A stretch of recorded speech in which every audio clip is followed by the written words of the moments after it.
In this video, we are going to talk about Bluetooth beacons and specifically the iBeacon standard and how to implement your own iBeacon device on the Silicon Labs BG22 Explorer Kit.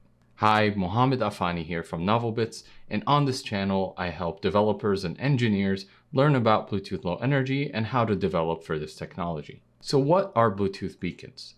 As the name beacon implies, it is simply a term given to Bluetooth devices that operate usually in transmit-only mode, broadcasting data for other Bluetooth devices to discover them.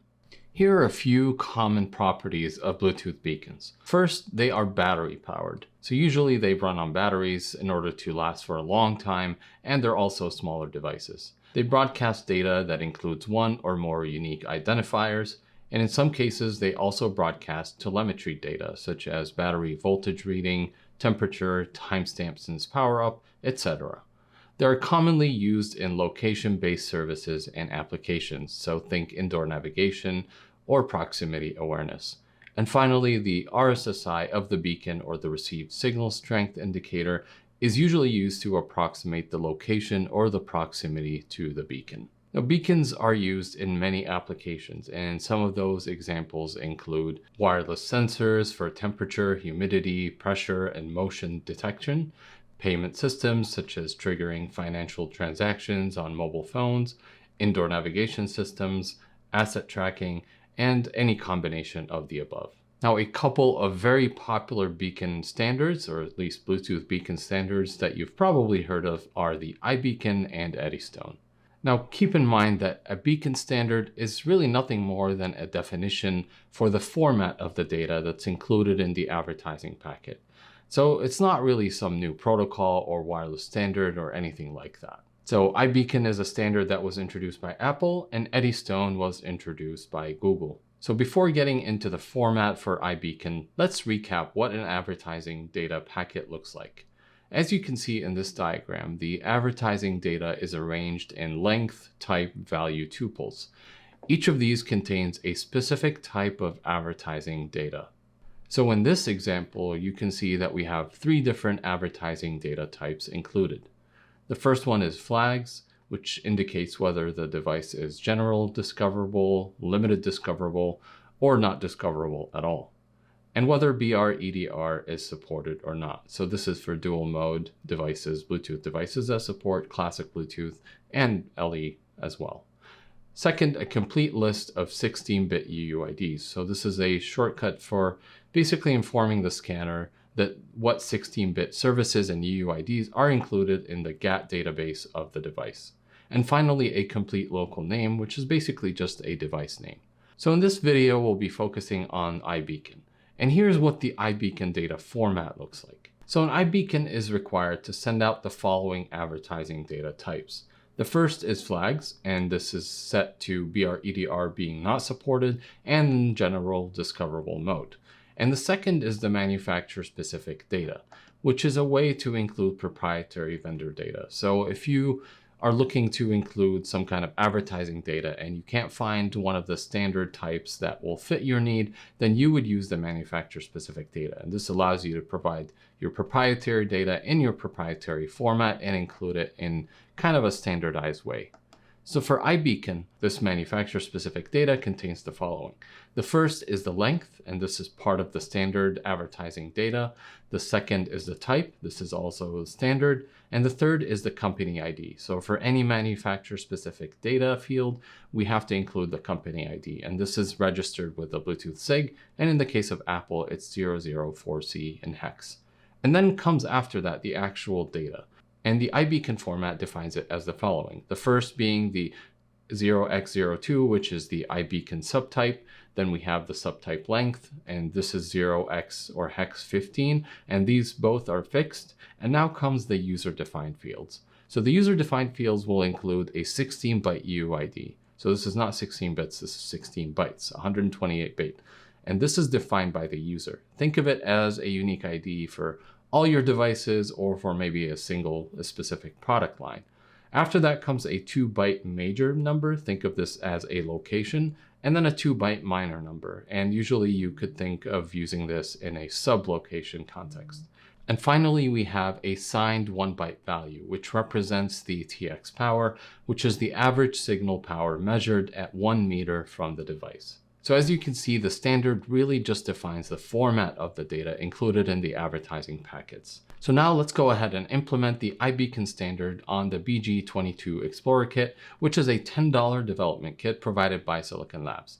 And we'll be discovering the Beacon device via the Silicon Labs EFR Connect Mobile App on Android. So the first thing we'll want to do is to download and install Simplicity Studio, which is the official IDE from Silicon Labs for working with their chipsets and development kits. So once you do that, make sure that the BG22 Explorer Kit is plugged in to your computer, and it should show up here under the launcher perspective. So it'll show up under the connected devices. If you have other ones, it'll show up here as well. Once you do that, hit start. Once it discovers everything, we'll want to go to example projects and demos. So in here, we're going to look at first running a demo. And the reason we want to do that is to get the bootloader flashed on the device. So the device does not come with a bootloader, and the example applications in general will not include a bootloader, which means that it will not actually work out of the box. So what you want to do is find one of the demos, and you can filter for just demos. And for me, I'm just going to run this SoC Blinky, and it's just you run it out of the box. There's no configuration or anything. So now it's running, and we can verify that from the mobile phone. But in my case, I'm just going to assume that it worked, and I'm going to go and jump into getting an example project. So the one I'm going to be looking for is the SoC empty. So I can just go ahead and type that in here. And once I find that, make sure you're looking at the example. So for example, this one has demo label associated with it. So we don't want any demos. Instead, we want an example. So we'll go ahead and create. And here I like to keep the default location and link the SDK and copy the project sources. Okay, and hit finish. This will create the project and we'll have access to the source code. So in general with BLE applications, your application will run more event-based. So the stack, the firmware will run and then we'll call your application via or reporting events, and different things that happen from BLE will get reported to your application via callbacks and event handlers that you register with the APIs. So here you'll see that the README opens up automatically. We don't need to go through this. We will be using the EFR Connect Mobile App in order to discover the beacon. It can recognize iBeacon and Eddystone standards, so we can see the actual advertising data being parsed by the application. So let's go ahead and open app.c. So that's where all your application logic will sit. And let me move this down.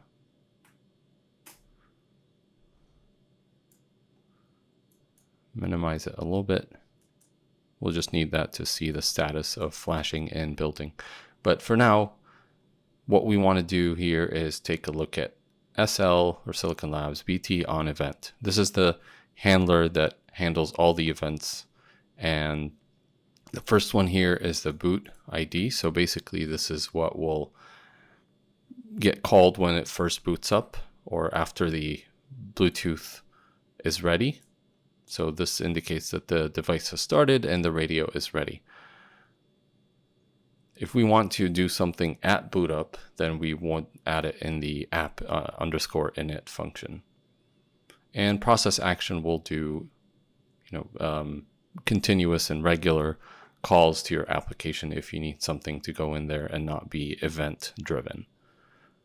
So in here, you'll see that out of the box, this example creates an advertiser and it just sets it to general discoverable, sets the advertising intervals, the duration, number of advertising events, which is 0 here means unlimited or infinity, and then starts advertising. And this one enables connections. We'll be switching to a non-connectable non-scannable, but for now, we'll just stick with this. And this is generating the advertising data automatically. And some of the things like the actual device name will be set in the Bluetooth configuration, the GAT configurator. So if you go in here, you'll see that you can look at the device name. So this is what it will show up in your mobile application when you start scanning and you find this device. It's going to show up with this device name because that's what it's generating the advertising data based on, using that generate function. So if we go back here, the first thing we want to implement is iBeacon. So for that, this is what we'll need to do. So remember again, iBeacon has flags and the manufacturer specific data. So we'll need 2 blocks for those.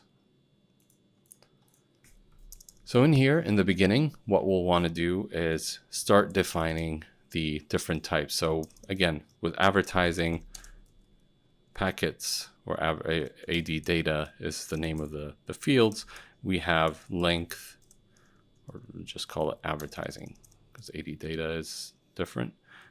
Length, and then type, and then value. So we're going to do the length and the type. So for iBeacon, we have the flags and we have manufacturer specific data. So we're going to set the advertise and then flags, and let's call this flags length. And for this, it's going to be 02. So again, this is standard. If we look at like this example here, I'll show you this. So in this example, you have a length, type, and value. The flags are usually set to 02, which is the length of the next, the remaining bytes in that structure. And then the next one is the type. 01 is for flags, and 06 is the value, which corresponds to general discoverable and BR/EDR not supported. So that's the length. Now we want to define the flags type, which again is 01. And let's space it out. And then we want to define the actual value for flags. So flags value, and then this is 06. So that's it for the flags. Let's go ahead and define, and let's call this flags. And now we want the manufacturer specific data. Okay, so in here, we're going to do advertise. We'll just call it man data. And we have a length. We also have a type, and we have the value. Okay. Now in here, we could also split this up and actually use the underlying values for general discoverable and BR/EDR not supported, but we already know we want to advertise 06, so we can just do that. So here I have just to show you what the format again looks like. So for flags, we already set that. And now for the manufacturer specific data. So we'll go ahead and set that. This is the length, this is the type, and this is the remaining of this is the actual manufacturer specific data. But it needs to follow this format in order to work and be compliant with the iBeacon standard or format. So the length again is 0x, and it was 1a, I believe. And then the type is 0xFF. And then for the value, that's where we're gonna set the whole value. So in the value, so in here, let's actually just do the first thing that is in there is the company ID. And this is the Apple company ID. And this is registered with the Bluetooth SIG. And this corresponds to 004C. So this is the actual ID for Apple registered with the Bluetooth SIG. So after So in the manufacturer specific data, we always have a length type and then the company ID, and then following that is the actual data. So in here, I'm going to lump all these together, and I'm going to define it as an array of values. So advertise data, and then we'll say value. And for here, I'm going to open up and do an array. So the first thing that we have is the subtype. So that's 0x02. The next thing is the subtype length, which is fixed. That's 0x15. Next, we have a UUID. So this is what we set.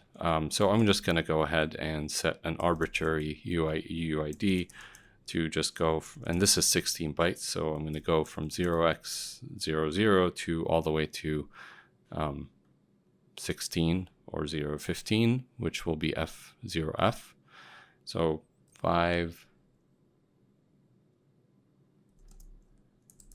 6, 7, 8, 9, and we could just do A, 0A, 0B,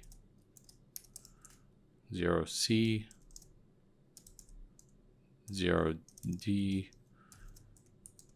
0E, and 0F. And we can split this up by just adding here in C. You'll just want to add a backslash, and we can hit enter and split it up into multiple rows. So in here, we're done with the UUID. So the next thing we have is 2 bytes for major, and then 2 bytes for minor, and then 1 byte for TX power. So let's go ahead, and we want to make sure we don't forget the comma here. And then for the major, I'm just going to do 0001. And then for minor, 0, let's do 11. Or let's just keep it simple, 00, and then 02. So now we have the major, the minor, and now we just want the TX power, and I'm just going to keep that at 0. And now we can close this. So now we have all the data defined. Now we do want to make sure that when we include it in here, anything, these two, for example, the 2 bytes, the major, the minor, they have to be stored in little endian format. So, and the same with the company ID. So what we need to do is we'll just go ahead and define a macro that converts 2 bytes into separate bytes, or like an array. So here, I have this macro saved from before. So basically it'll take a value, a 2 byte value. So this could be the company ID or some other data such as the major or the minor.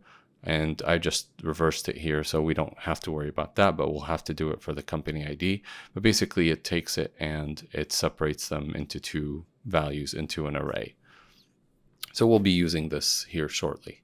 So now we want to store this data in some kind of structure or another macro, and I'm just going to call it advertise data. So in here, we just want to format it. So I'm adding a backslash so we can format it in a much easier way. And I'll go ahead and define these values later. So this is going to be used to fill up a structure. So I'm just going to start with the flag's length. And in here, we're going to store this. This is what sets this up.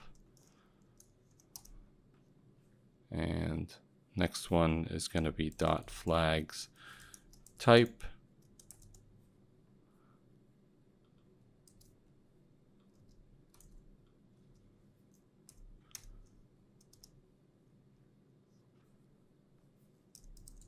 And then flags value.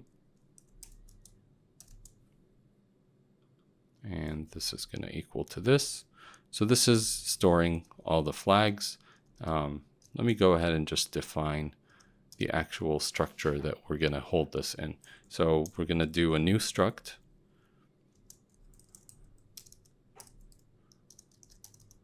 And we're going to call this BLE advertise data type. So in here, what I'm going to do is I'm going to define the actual types for each. So each one, the length is going to be, for the flags, is going to be 1 byte. So we just call this the same that we have here because that's what we're filling in. So we have flags length, we have the type, so flags underscore type, we have the value, and for flags it's just 1 byte as well. So flags underscore value. Okay, so that's for the flags. Now we want to add the manufacturer specific data. So again, there is a man data length, that's always 1 byte as well. And then we have man data type, that's also 1 byte.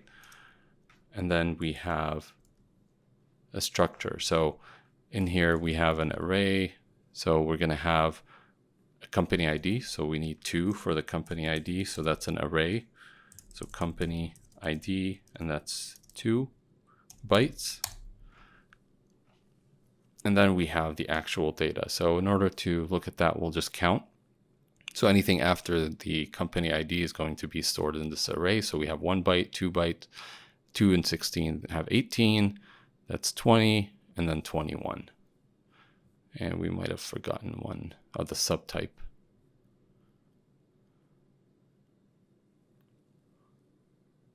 So we just need 21, I guess.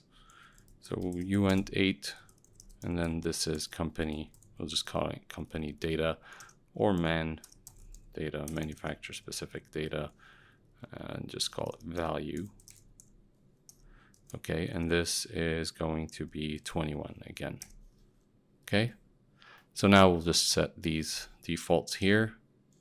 So we have man data length equals just this value. And then we have company or type. So that's going to be set to this. And then dot man data company ID, and that's going to be, so this is where we're going to use this. So we're just going to pass the company ID value into that macro, and that'll convert it into 2 bytes. And then the last thing is man data, company, or we'll just, that's called value. So that equals just this. And we'll just double check and make sure that we actually have 21 bytes, which is what we counted. So we have 1, 2, 3, 4, 5, 6, 7. And that's another 7, that's 14, or 1, 2, 3, 4, 5, 6, 7. 1, 2, so 7, 7, 14, and 3, 17, and then 5, 22. So looks like it actually should be 22.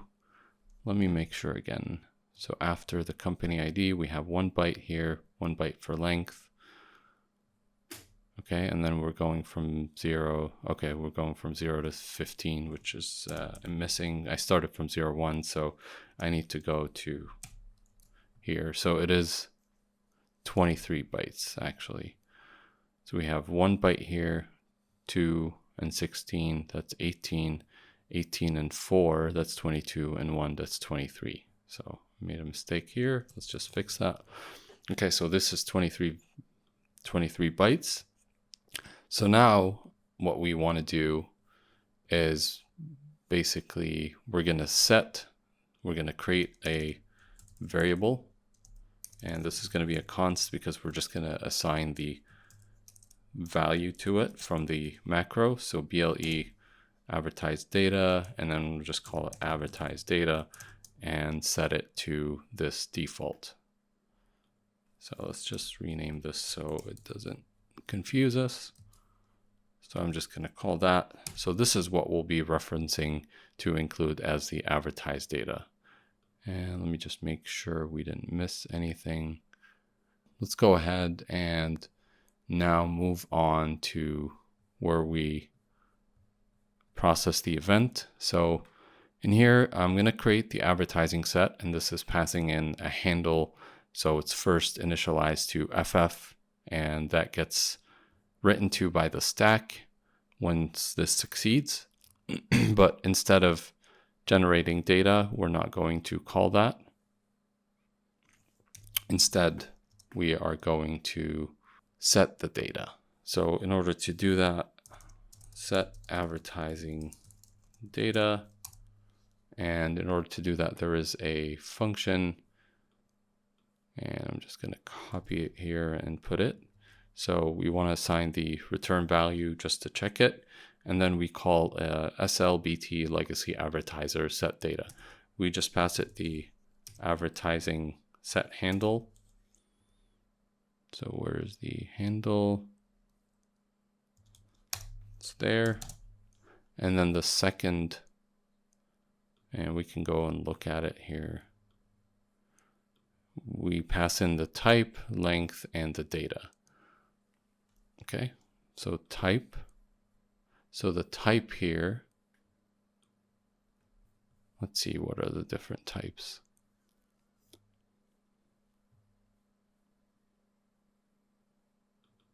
Okay, so it's a const here, fixed. So let's go ahead and do that. And now we're going to pass in the data and the length. So for that, we have the data, the length, and the data. So size of first, and then we just pass in this type.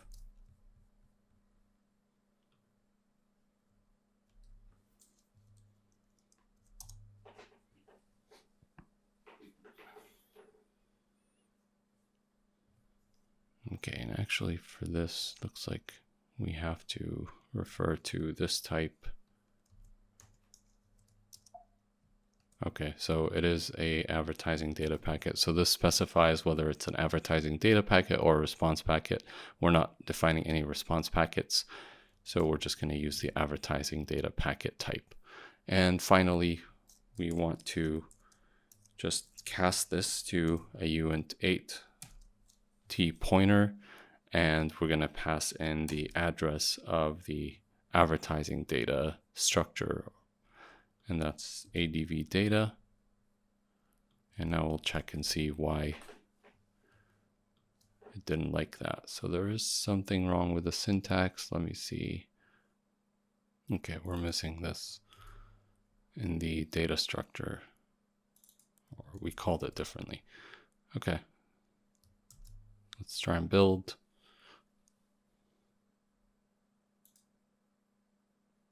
Okay, so that built and there were no errors. Close this.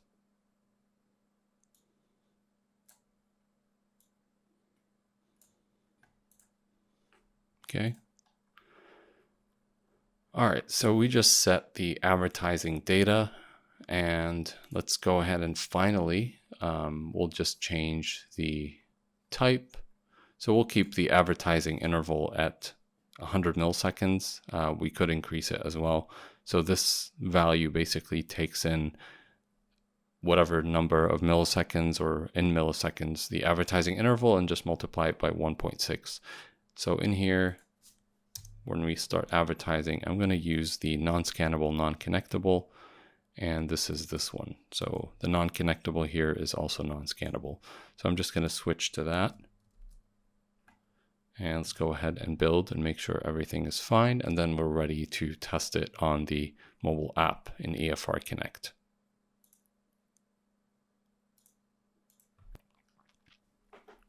So there's one thing that I usually like to do, and that's to actually include the advertiser, the address type, and the Bluetooth address, and print it out so I can easily find the device on the mobile phone. And to do that, first, we're going to enable logging. So first, let's go ahead and go to, you'll want to look for SLCP, this file, double click it. That'll take you to this page, and then in here, look for software components. Wait for this to load a little bit. It can take a few seconds until it shows up all the nodes and all the components. So just make sure you wait for that. Okay, so now that it showed up, the first thing that we want to do is look for something called IO Stream. So in here, look for services, IO Stream driver, and then the USART, and hit on install. You can keep it at the default instance name. Once that's installed, then we go and search for what's called logging. So in here, I'm going to search for log, and then look for the utility under application that's called log. Install that. Okay, so now that it's installed, now we can actually print out logging and see it in the serial terminal on a computer, on a program on your computer. It will access the serial terminal, the UART, and display the log messages. Let's start off by just printing a simple log message. And I'm just going to say app log iBeacon example started. Adds a new line, a new feed. Okay, let's go ahead and build.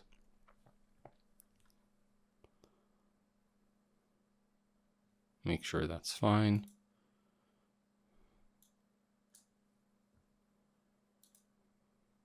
Okay, now let's go ahead and debug. And for now, I'm going to open this serial port. I think I might actually have it open already. Okay, so it's flashing, and it should stop at this breakpoint by default in main. So I'm going to go ahead and clear the serial and just make sure that we see that app log of iBeacon example started. And there it is. So that shows up correctly. Make this a little bit bigger in terms of font size, just so we can see it. Okay, now we'll go ahead and add the actual Bluetooth address and printing that out so we can find the device easily on the mobile phone. Now for that, I'm going to be using Android and EFR Connect on Android, because Android allows you to see the advertiser Bluetooth address, whereas on iOS it'll provide you with some UUID, I believe, in order to identify the device, but that doesn't match the Bluetooth address. So I'm going to be using Android for on the mobile phone. So in here, I need to define something called the ADDR. So this is the actual address where I'm going to be storing it. And then we need one variable for the address type. So call this address type. And then in here, I have some code, and I'll provide a link where you can download all this code as well. But for now, I'm just going to call this code. Let's do it right after the log message. And basically, I'm printing out what the type of address is and the actual address itself. And go ahead and build.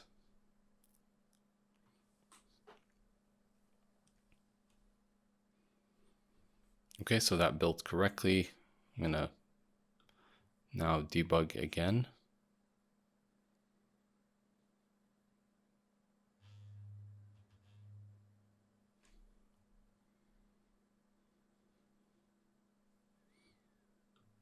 So we're going to debug. I'm going to go to serial and just clear it out. It's going to hit that breakpoint, so we're going to have to hit continue and then go in here. And so now we can see the actual Bluetooth address of the device. So we can use this to identify the device on the Android side on the EFR Connect Mobile App. So let's go ahead and go to the EFR Connect Mobile App. And this is what you see here. So I'm just going to go ahead and actually filter right away with the Bluetooth address. So we can just type the first 2 bytes, and that should probably be enough. So, and we apply the filter, and now we can see the actual device. So in here, if you notice, it'll say it's non-connected, which we defined it we changed it to be non-connected. This is the RSSI. We have an advertising interval that's close to 100 milliseconds, which is what we defined. And then if you click on that arrow, you'll see that there's the flags and that it recognized it as an iBeacon. We have the company code 004C, and then the data in raw format. And then below that, you'll see the actual iBeacon data parsed out from your advertising packet.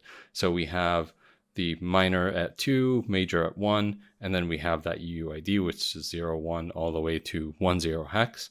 And then we have RSSI at 1 meter, which is the TX power value that we entered, and we just put it to 0. So that's it in terms of setting up an iBeacon. So on iOS, you can develop your application to do ranging around this device.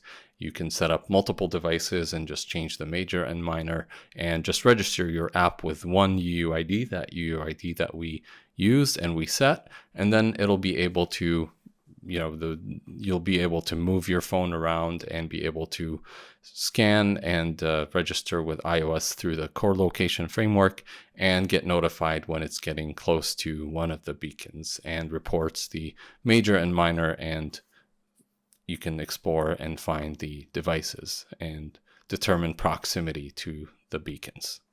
And that's it for this video. If you've enjoyed watching this video, then hit the like button and the subscribe button to be notified of new videos when they come out. Thank you for watching, and I'll see you guys in the next one.